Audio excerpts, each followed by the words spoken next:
Assalamualaikum warahmatullahi wabarakatuh. Bismillah, alhamdulillah, wassalatu wassalamu ala rasulillah Sayyidina wa maulana Muhammadin ibn Abdillah wa ala alihi wa sahbihi wa ala amma ba'd. Saudara-saudaraku sekalian rahimakumullah, pada kesempatan ini izinkan saya untuk ikut berkomentar atau berkontribusi menyajikan wacana tentang validasi sejarah, karena akhir-akhir ini kita banyak menjumpai di media sosial bahwa ada yang katanya pemalsuan sejarah, pembelokan sejarah dan sebagainya. Kebetulan beberapa waktu yang lalu saya sedang menulis artikel tentang Ibnu Khaldun. Ada yang mungkin bisa dikaitkan dengan ini, yakni tentang verifikasi sejarah.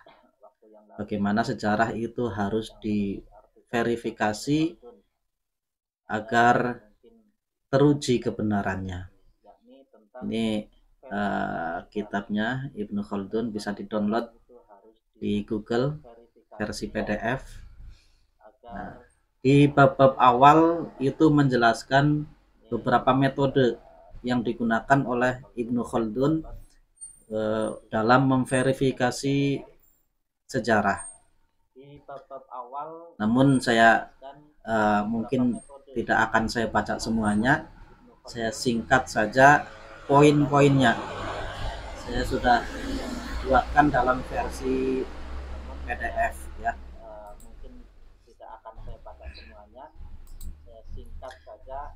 Kita mulai metode verifikasi kebenaran sejarah menurut Ibnu Khaldun.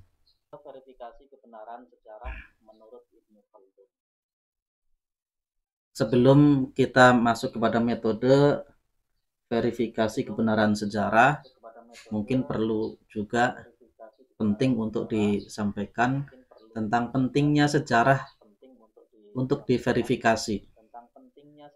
Menurut Ibnu Khaldun, paling tidak ada 3 hal mengapa sejarah itu harus diverifikasi kebenarannya. Yang pertama, karena sejarah memiliki fungsi multi dan tujuan mulia untuk mengenal peristiwa-peristiwa masa lampau dalam rangka memahami masa yang akan datang. Sejarah tidak hanya sekedar masa lalu yang dilupakan, tapi masa lalu itu bisa dijadikan untuk evaluasi di masa mendatang. Sebagaimana dalam Al-Quran Allah menyebutkan wal tandur nafsum ma qaddamat lighad. Hendaknya manusia itu melihat masa lalu untuk dijadikan evaluasi lighad untuk masa mendatang, agar yang buruk tidak terulang, yang baik bisa ditingkatkan. Kemudian yang kedua, secara hakikat sejarah mengandung pemikiran penelitian dan alasan-alasan detail tentang perwujudan masyarakat dan dasar-dasarnya, sekaligus ilmu yang mendalam tentang karakter berbagai peristiwa. Ini saya kira bisa kita pahami karena Ibnu Khaldun itu orang yang termasuk mendalam dalam ilmu sosial. Beliau meneliti tentang peradaban-peradaban manusia, jadi melihat sejarah itu sebagai suatu pemikiran, kemudian perwujudan masyarakat, dan di sana ada ilmu tentang karakter berbagai manusia yang bisa dipelajari. Nah, ini bisa digunakan untuk analisa-analisa penelitian. Kemudian yang ketiga, jika sejarah hanya dinukil begitu saja tanpa memilah mana yang benar dan mana yang tidak, dan tidak menilainya dengan kaidah-kaidah, tidak menganalogikannya dengan peristiwa-peristiwa yang serupa, tidak menimbangnya dengan timbangan hikmat, karakter alam, dan tidak menggunakan nalar dan wawasan yang tajam, maka akan banyak peneliti yang menyimpang dari jalan yang benar dan tersesat di padang sahara pemahaman yang keliru. Itu menurut Ibnu Khaldun. Kalau tidak diverifikasi kebenaran sejarah, maka akan banyak yang keliru dalam penelitiannya, khususnya di kalangan para akademisi. Kalau salah, misalkan salah memahami seorang tokoh pemikir itu hidup di zaman seperti apa, maka akan salah pemahamannya. Misalkan dia meneliti tentang hukum, metode istimbatul ahkam yang digunakan oleh Ibnu Khaldun, dia tidak memahami bagaimana kondisi Ibnu Khaldun hidup di situasi politik yang seperti apa, kemudian mazhab negara yang digunakan itu mazhab apa, maka dia akan sangat mungkin salah dalam memahami pemikiran Ibnu Khaldun itu.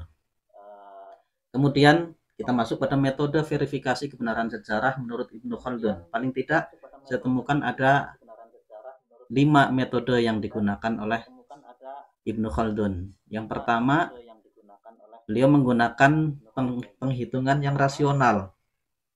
Nanti akan dijabarkan satu persatu. Yang kedua, menggunakan data atau riwayat pembanding dari luar. Yang ketiga, memahami karakter-karakter peradaban. Yang keempat, memahami peradaban dan perubahan-perubahan yang terjadi padanya. Dan yang kelima, menggunakan metode jarh wa ta'dil. Al-jarh wa ta'dil, itu menilai kualitas perawi atau penulis sejarah. Ini metode yang banyak digunakan oleh ahli hadis. Metode yang pertama, bagaimana menggunakan penghitungan yang rasional. Beliau mencontohkan bahwa Al-Mas'udi, seorang sejarawan, menyebut bahwa Nabi Musa alaihissalam menghitung jumlah pengikut Nabi Musa yang yang dihukum di padang Tih, setelah memperbolehkan orang yang mampu berperang harus yang sudah berumur 20 tahun atau lebih, total jumlah mereka mencapai 500.000 atau lebih. Nah, angka 500.000 menurut Ibnu Khaldun itu tidak rasional. Makanya beliau mengkritik paling tidak 4 hal yang beliau kritik terkait dengan rasionalitas jumlah 500.000 ini. Yang pertama, kapasitas Mesir dan Syam untuk mendatangkan pasukan sebanyak itu tidak memungkinkan. 500.000 itu terlalu banyak itu. Yang kedua, sedangkan Mesir dan Syam itu tidak terlalu besar wilayahnya. Kemudian yang kedua, sulit kemungkinannya untuk dapat melancarkan serangan atau peperangan karena sempitnya medan dan jauhnya deretan pasukan sejauh 2 atau 3 kali pandangan mata atau lebih. Jika 500.000 pasukan itu berjajar, itu sulit dikondisikan karena menurut beliau itu jaraknya bisa 2 atau 3 kali pandangan manusia, itu susah. Yang ketiga, jumlah pasukan Persia terbesar di Qadisiyah adalah 120.000, padahal kekaisaran Persia jauh lebih besar. Bagaimana mungkin imperium yang begitu besar, yaitu imperium Persia, ketika di perang perang penghabisan melawan pasukannya Sayyidina Khalid bin Walid aja, itu perang hidup mati, itu hanya mengerahkan 120.000. Itu semua pasukan sudah dikerahkan. Nah, ini Nabi Musa bersama 500.000. Sepertinya kok nggak mungkin. Kemudian yang keempat, Masa mereka bermukim hingga keluar dari Mesir bersama Nabi Musa menuju ke Padang Tih adalah 120 tahun. Jadi dari apa namanya putra-putra Nabi Yakub, ada diantaranya di situ adalah Nabi Yusuf dan saudara-saudaranya yang 12 itu. Ketika pertama kali masuk Mesir sampai sampai periodenya Nabi Musa itu berlangsung 120 tahun. Jadi mereka menjadi bangsa, menjadi komunitas Bani Israel yang ada di Mesir sejak zaman Nabi Yusuf sampai Nabi Musa itu berlangsung 120 tahun. Sangat jauh dari kemungkinan jika Bani Israel dalam 4 generasi berkembang hingga jumlahnya mencapai sebesar itu. Yang tadinya cuma 12 orang dalam 120 tahun itu nggak mungkin berkembang sampai jumlahnya 500.000. Nah, ditambah 500.000 itu hanya yang dewasa dan sudah siap berperang. Yang anak-anak nggak dihitung, itu sepertinya tidak mungkin. Kalau keseluruhan dihitung biasa 1 juta. Nah, itu tidak mungkin. Dari 12 menjadi 1 juta. Ini menurut Ibnu Khaldun ya, bukan menurut saya. Jadi saya hanya menukil saja. Terus yang selanjutnya, yang metode yang kedua adalah menggunakan data atau riwayat pembanding dari luar. Jadi contohnya mayoritas sejarawan menulis tentang At-Tababiyah, raja-raja Yaman dan Jazirah Arab, bahwa mereka berangkat dari Yaman untuk menyerang Afrika dan kaum barbar di kawasan Maghrib. Nah, jadi ada kerajaan di Yaman yang mereka menyerang kaum barbar dan orang-orang Afrika di Afrika Barat, Maghrib. Nah, ini menurut beliau itu tidak mungkin. Karena apa? Karena tidak ditemukan sejarah pembanding dari luar. Makanya beliau mengajukan kritikan. Yang pertama, kekuasaan raja-raja Tuba hanya di sekitar di Jazirah Arab dan pusat pemerintahan mereka pun berada di kota San'a, Yaman. Nah, bukti sejarahnya kekuasaan raja-raja Yaman itu tidak pernah tidak pernah menguasai Afrika atau keluar dari Yaman, menguasai daerah di luar Yaman. Terus yang kedua, tidak pernah ada riwayat yang menyebutkan bahwa raja-raja Tuba melakukan peperangan dengan salah satu dari mereka, dan tidak pernah ada riwayat bahwa mereka pernah menguasai salah satu dari kawasan tersebut. Tidak ada riwayat selain dari cerita Yaman itu sendiri. Kemudian yang ketiga, jarak dari laut hingga kawasan Maghrib sangat jauh, dan perbekalan untuk para pasukan juga sangat banyak. Jika mereka melewati wilayah selain wilayah kekuasaan mereka, maka mereka perlu melakukan penjarahan, pertanian, binatang ternak, dan kekayaan negeri yang mereka lewati. Dan ini juga tidak mungkin, karena untuk menyerang Afrika di sana juga ada kerajaan, kaum barbar juga banyak pengikutnya. Jadi melawannya itu harus dengan pasukan yang lebih besar, dan itu membutuhkan konsumsi yang besar pula, dan itu tidak mungkin. Terus yang keempat, Wadi Ar-Ramal yang dikatakan dapat melemahkan orang yang melewatinya, ternyata tak pernah ada berita kabar yang menyebutkannya berada di Maghrib. Padahal banyak orang yang melaluinya, mengisahkan jalan-jalan dan kota-kota pada setiap zaman tersebut. Banyak para ilmuwan, para penulis sejarah yang lewat di Maghrib tidak pernah mengisahkan ada kisah Raja Yaman menyerang Maghrib. Nah, itu bukti bahwa cerita yang ditulis mengenai raja-raja Yaman menyerang Afrika itu cerita palsu, tidak bisa dipertanggungjawabkan. Yang kelima, tentang serangan mereka terhadap negeri-negeri di kawasan timur dan Turki, walaupun jalan untuk ke sana lebih mudah daripada ke barat melalui Suez, namun jarak untuk tiba ke sana sangat jauh. Di sisi lain, pasukan Persia dan pasukan Romawi pasti akan menghalangi mereka untuk sampai ke Turki. Karena apa? Karena untuk ke sana itu ada dua imperium besar, yaitu Romawi dan Persia. Tidak mungkin ada sepasukan mau menyerang satu wilayah melewati imperium yang sebesar, dua imperium yang besar itu tidak akan dihalang-halangi. Nah, ini ketidakmungkinannya.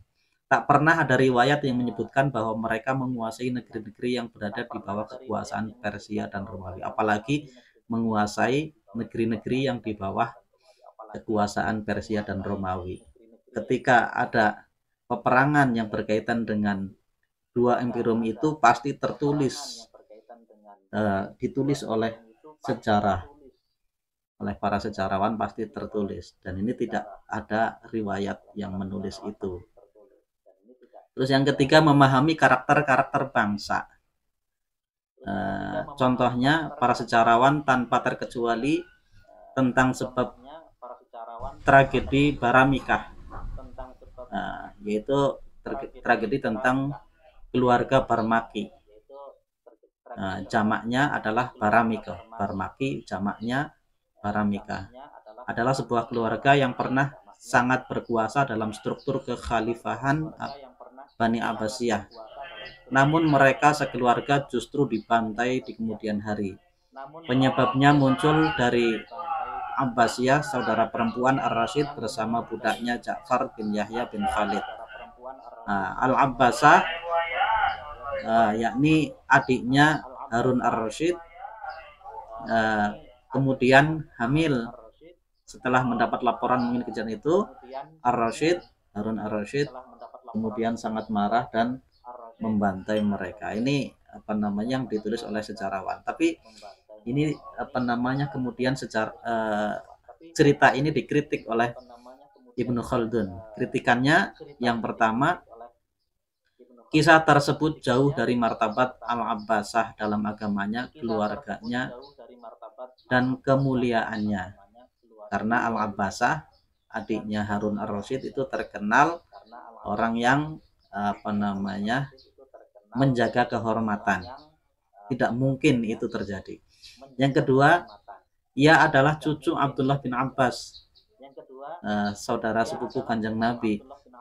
Bahkan termasuk murid Kanjeng Nabi yang sangat disayang oleh Kanjeng Nabi, yang hanya berjarak 4 keturunan.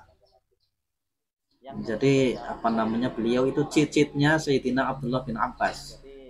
Keempat keturunan itu pun adalah para pemimpin agama.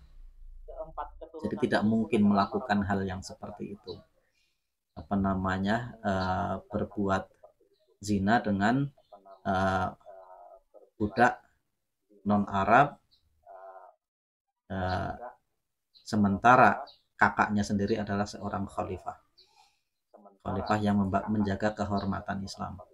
Kemudian yang ketiga, ia adalah putri seorang khalifah dan saudara perempuan khalifah. Dia putri dari Al-Mansur, saudaranya Harun Ar-Rasyid.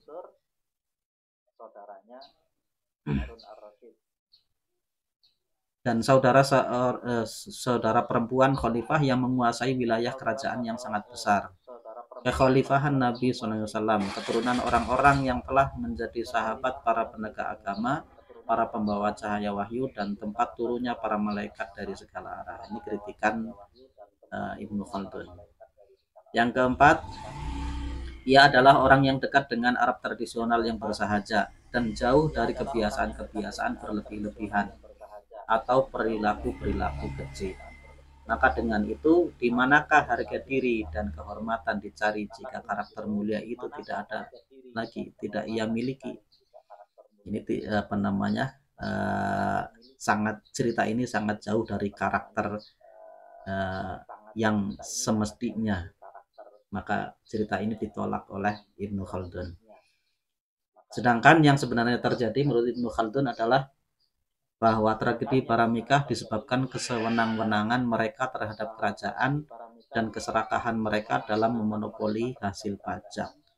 Jadi diriwayatkan pula bahwa keluarga Paramikah ini banyak menguasai pos-pos penting dalam Imperium Abbasiyah, dan mereka banyak menyalahgunakan apa namanya, kekuasaan mereka, akhirnya disingkirkan oleh Harun ar-Rasyid. Nah, ini mungkin jika seperti itu.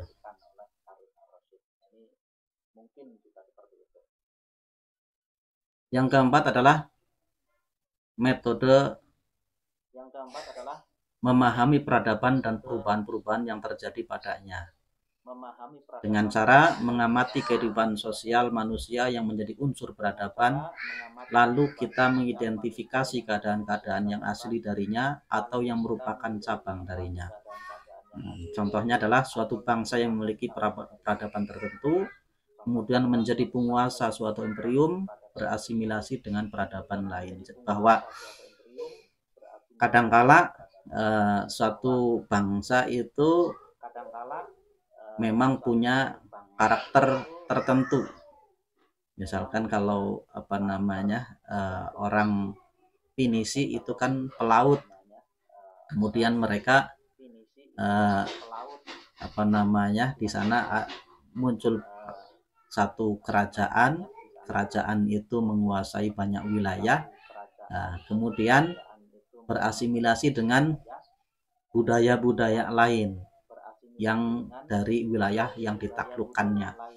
Nah, bisa jadi karakter-karakter itu berubah sesuai dengan